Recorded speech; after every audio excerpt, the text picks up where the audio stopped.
दोस्तों ये बात है 18 जून 2022 की, जब सुबह करीब 9 बजे एक टाइटन नाम के सबमरीन दुनिया के 5 अरबपतियों को समुद्र की गहराई में जाकर 1912 में डूबे टाइटैनिक जहाज के मलबे को दिखाने ले जा रहा था। और कुछ दिनों पहले जब एक टाइटन पनडुब्बी के लापता होने की खबर आई तो पूरी दुनिया में हंगामा मच गया, क्योंकि इसमें सवार 5 लोग कोई आम इंसान नहीं बल्कि दुनिया के अरबपति लोग थे। इसलिए जब यह खबर बाहर आई तो पूरी दुनिया के लिए चर्चा का विषय बन गई। In the Atlantic Ocean as the operation is underway 900 miles off this coast in a very remote called area. A critical day in the search for the tourist submersible that disappeared over the weekend with 5 people on board. The breathable air on the vessel. अब 22 जून को खबर आती है कि Titan पनडुब्बी का मलबा Titanic जहाज के पास ही मिला है। इस मलबे को कनाडा के रिमोट से ऑपरेट होने वाले आरओवी ने बरामद किया है। वहीं इसकी पुष्टि टाइटन सबमरीन को ऑपरेट करने वाली कंपनी ओशियन गेट ने भी कर दी है। लेकिन अब सवाल उठता है कि यह हादसा आखिर हुआ कैसे ही टाइटन सबमरीन समुद्र में डूबी। इस हादसे ने एक बार फिर से लोगों के जहन में टाइटैनिक ट्रेजेडी को ताजा कर दिया है। ऐसे में टाइटन हादसे को टाइटैनिक पार्ट 2 का नाम दिया जा रहा है। तो आइए आपको बताते हैं आखिर क्या है पूरा मामला। टाइटन सबमरीन को अब हम टाइटन सबमर्सिबल कहेंगे। अब तक इसे समझने में आपको आसानी हो इसलिए हम सबमरीन शब्द का इस्तेमाल कर रहे थे।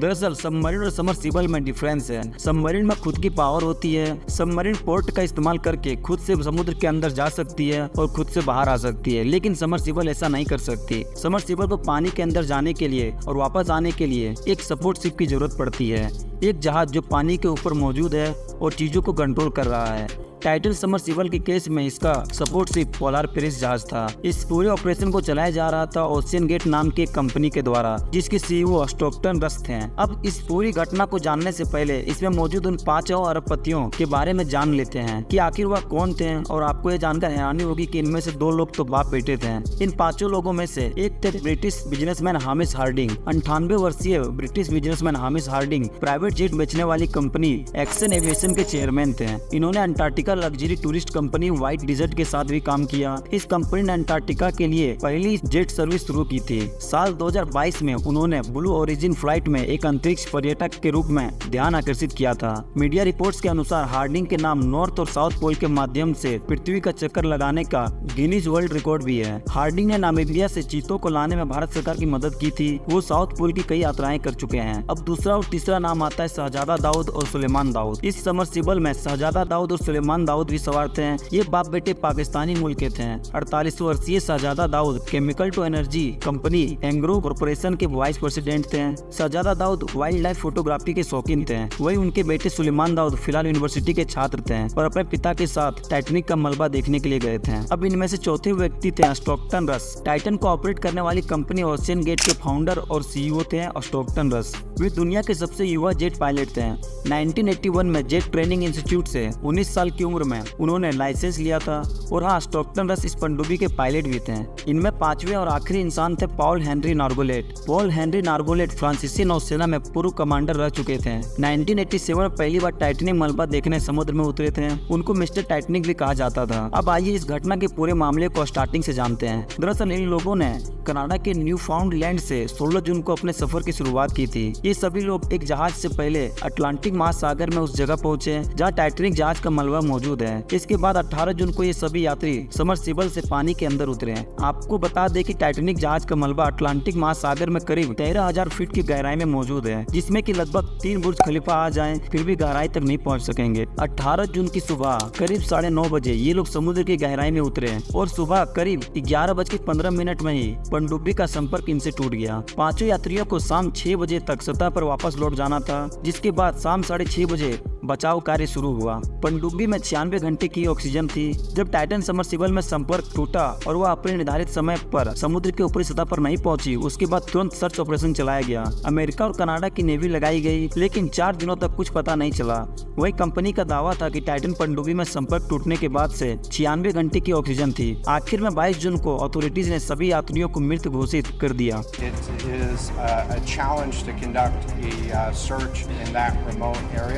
But we are deploying all of them. Vessel which takes people to see the wreck of the Titanic has gone missing in the Atlantic Ocean. There's a major search and rescue operation underway.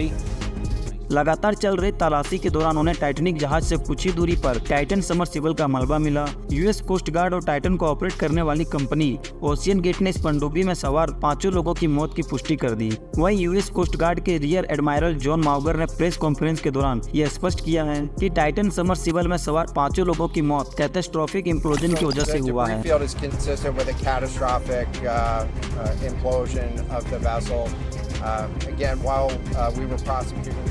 अमेरिकी नौसेना का भी कहना है कि 18 जून को उन्हें एक तेज धमाके की आवाज सुनाई दी थी और उसी दिन टाइटन सबमर्सिबल लापता हुई थी और टाइटैनिक तक पहुंचकर वापस बाहर आने में इसे करीब 8 घंटे का समय लगना था। दोस्तों, कैटास्ट्रोफिक इम्प्लोजन होता क्या है और यह इम्प्लोजन टाइटैनिक सबमर्सिबल में कैसे हुआ, यह सब जानने से पहले यह जानना जरूरी है कि आखिर क्या थी टाइटन सबमर्सिबल की खासियत। टाइटन एक रिसर्च और सर्वे के नाम में इस्तेमाल होने वाली पनडुब्बी थी जिसमें चालक समेत 5 लोगों के बैठने की क्षमता थी। इसके अलावा लोगों को समुद्र की गहराई तक पर्यटन कराने के लिए पनडुब्बी का इस्तेमाल किया जाता था। टाइटेनियम और कार्बन फाइबर की बनी इस पनडुब्बी का ढांचा 22 फीट लंबा था और इसका वजन करीब 10,432 किलो था। यह पनडुब्बी 4,000 मीटर की गहराई तक जाने में सक्षम थी। इसमें बैठने के लिए कोई सीट नहीं थी बल्कि एक सपाट फर्श था। इसकी बाहरी सतह 5 इंच मोटी थी। इस पनडुब्बी का प्रबंधन करने वाली कंपनी ओशियन गेट का कहना है कि इस पनडुब्बी का व्यू पोर्ट इतनी गहराई तक जाने वाली पनडुब्बियों में सबसे बड़ा था। इन पनडुब्बी में 4 इलेक्ट्रिक थ्रस्ट लगे थे जो पनडुब्बी को दिशा और 3 नॉट की गति से चलने में मदद करते थे। पनडुब्बी का प्रेशर वेसल भी कार्बन फाइबर और टाइटेनियम का बना था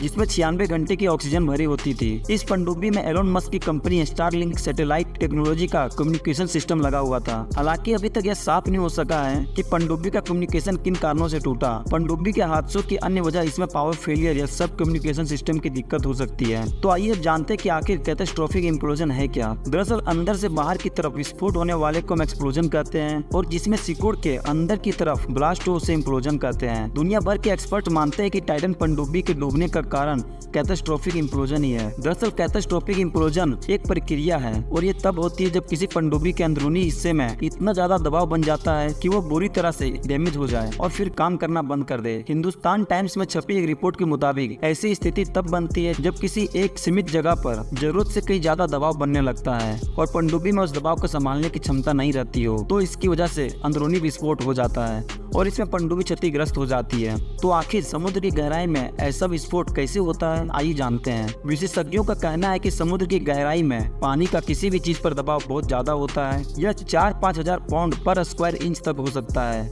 जो धरती के मुकाबले 350 गुना ज्यादा होता है। ऐसे में पनडुब्बी की कोई सी छोटी भी खामी भी भारी पड़ सकती है। पनडुब्बी में छोटा सा लीक इम्प्लोजन का कारण बन सकता है। गौरतलब है कि यह विस्फोट मिली सेकेंड से भी कम समय में होता है, यानी कि पलक झपकने से भी कम समय में पनडुब्बी में जबरदस्त विस्फोट हो गया होगा और यात्रियों को सोचने समझने का भी समय नहीं मिला होगा। आपको बता दें कि समुद्र के अंदर फोरेंसिक जांच के विशेषज्ञ टॉम मेडॉक्स ने मीडिया के साथ बातचीत में बताया कि पनडुब्बी उस पर पड़ने वाले बहुत ज्यादा दबाव को झेल नहीं सकी और धमाके में बिखर गई।